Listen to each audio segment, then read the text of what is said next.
Joker Folie is finally out in cinemas and the negative reviews are flowing thick and fast. If you are in the same camp as these reviewers, then it's most likely you feel the film has very little to say. It rehashes a lot of the events from the first film without good reason, the musical numbers add nothing to the narrative, and the character of Harley Quinn is badly used and seemingly goes nowhere with her arc. If that is the case, then let me tell you why you are wrong. While not as tightly paced or as succinctly drawn as the first film, this follow-up does a great job of exploring further the themes that the 2019 film dealt with, by essentially putting the negative reactions and misunderstandings aimed toward that film on trial. Arthur is neither incel nor crazy person. His acts of violence are retaliatory against a world that never loved him.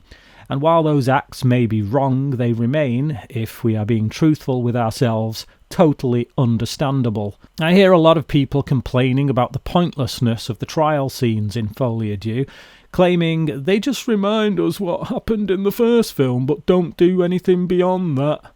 But that's simply not true. They force us to ask the question, was Arthur really himself when he committed those awful acts, or was he insane? The answer to this question, of course, is yes. There is a brilliant scene during the trial involving a character, Gary Puddles, from the first film. Puddles testifies against Arthur for the events he witnessed, i.e. Arthur killing Randall in his apartment. He is asked whether or not Arthur was the same man then as he is now. Puddles doesn't directly answer the question, however, an emotional outpouring just moments later gives us the answer that the prosecution wasn't really interested in, one that is more complex than whether or not Arthur is simply crazy. He's human, capable of being the only person in the room to show warmth and compassion to those who are mocked by the rest of society.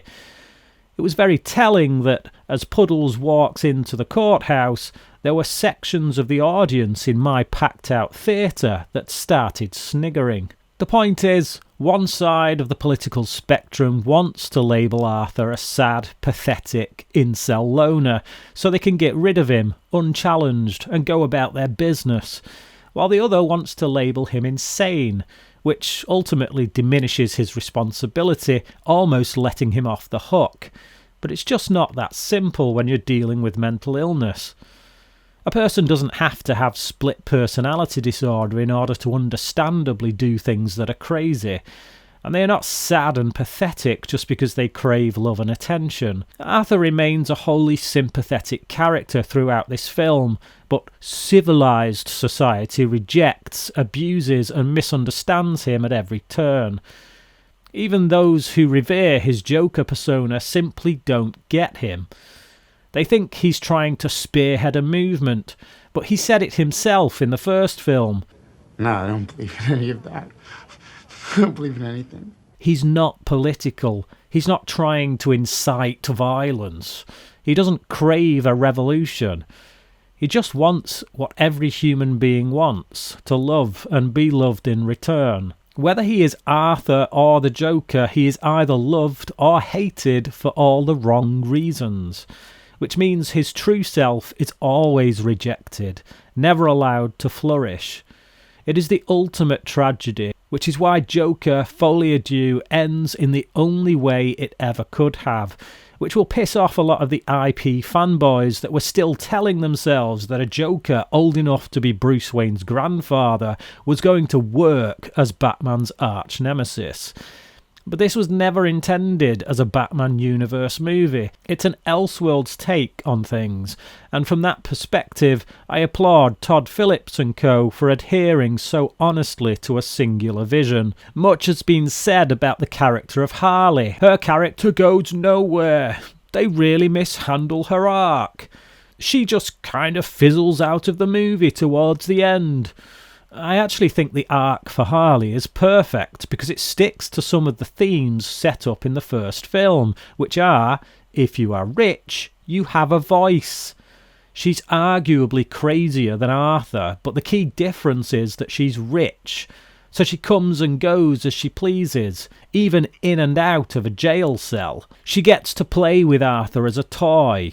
She becomes part of the media circus, helping to stir things up, using her skills in psychology in the most irresponsible way possible. And then she gets to walk away from it all unscathed, while Arthur, well, others who get to walk away unscathed are those who align themselves with the institutions of control.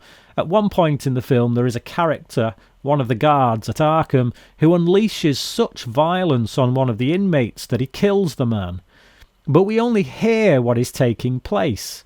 This is a fantastic piece of direction from Phillips. The crime itself, committed by a man who is part of the system, goes totally unseen. Finally, there are the musical numbers. I keep hearing that they add nothing to the film because they don't drive the story forward. But they actually don't need to drive the story forward as long as they are revealing something about the characters, which is their primary purpose in this character study of Arthur Fleck. They are the constant beating pulse that keys us in to Arthur's state of mind. You might not like musicals, and that's fine. I do.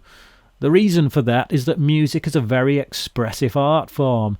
It allows you to feel a particular perspective on a much deeper emotional level than simply having a character tell you how they feel. This is a film about the inner workings of a man that nobody in his world truly understands.